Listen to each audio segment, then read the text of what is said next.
Hey you guys, James here. I'm playing Legend of the Brofist, which is the brand new PewDiePie game, which has appeared on iOS. It is a premium game, £3.99 or like $4.99 I guess, and it is available for iPhone and iPad. You take control of PewDiePie himself and his little pug dogs who are following him about, and you have to jump through a world filled with barrels, because as we all know, PewDiePie hates barrels, doesn't he? Because of amnesia or something. I'll be honest, I'm not that into the PewDiePie mythology, I just know from the few videos that I have seen. Control-wise, you've got a virtual stick on the left-hand side of the screen, which I'm moving around. I tap anywhere on the right-hand side of the screen to jump, in this case into a barrel, which isn't very smart. Usually, or at least the first level, you're running around inside his house, looking for stuff in piles of clothes. Here I can do the same thing in piles of leaves. He roots through it, pulls out hearts and stuff. This one, I'm trying to escape the tank. Oh, what? That car I didn't expect it to accelerate like that. The tank which is trying to blow up cars behind me, so I am platforming between the vehicles themselves. He gets on a car, which was quite cute at the very beginning actually. He's like, I've got to get to the car! And then he runs over and he stands on the car like a surfboard and zooms out the front door, which I'll admit I quite liked. Go on, can I make it? Yeah, I assume that's a checkpoint. It's actually relatively tight in terms of controls. It does have the feeling, obviously, of an old school, like 16-bit platformer.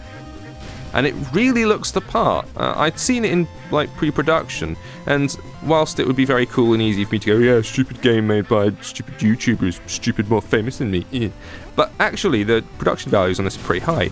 And it feels quite elegant to play. It reminds me slightly, although not quite the same style, of the Scott Pilgrim game that hit the PSN a while back, which was itself very, very good.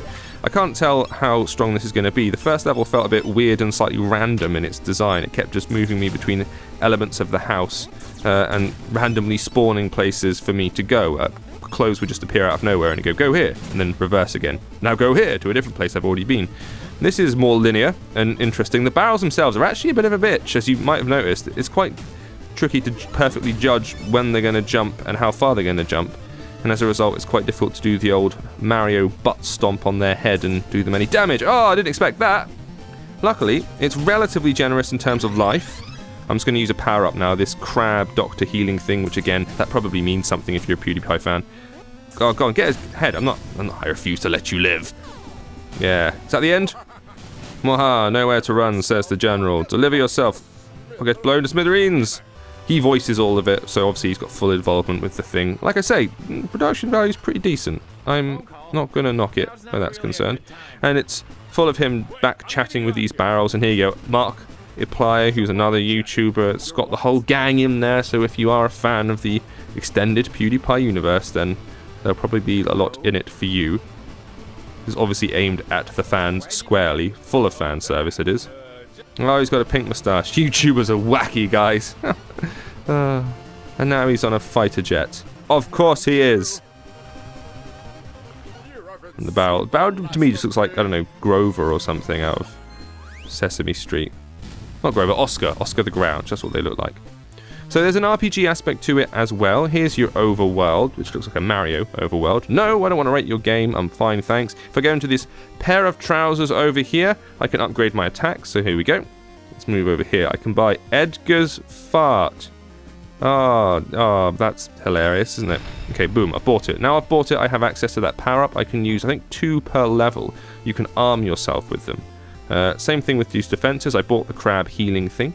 There are more to unlock as I go through, and you can also unlock characters as well. So I unlocked Marzia, who I can buy for 25. I will. Bam. There we go. Now I can choose her in the pants menu, and there's a bunch of other characters, presumably other YouTube buddies, whom you can also unlock. And you collect these, which I assume are just decorative. Don't really know. Let's get out of here. So if I hit that next level, it'll let me choose the power-ups I want, or choose the character to play as. Let's play as Marzi, just to mess things up a bit. Power-ups. Can I choose power-ups? No, because I'm flying in a plane, obviously. And here you go. A new level. I will say that there's some variety to it.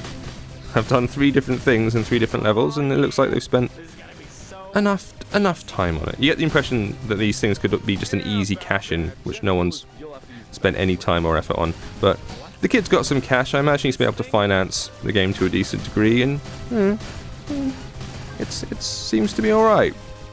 Whether it's worth your £3.99 or $4.99 remains to be seen. We shall certainly review the game, so check back with Pocket Gamer and App Spy for further news about it. But there you go. Dogs! Flying dogs! Can't say fairer than that. PewDiePie, Legend of the Brofist, out on iOS right now. Thank you for watching. See you next time.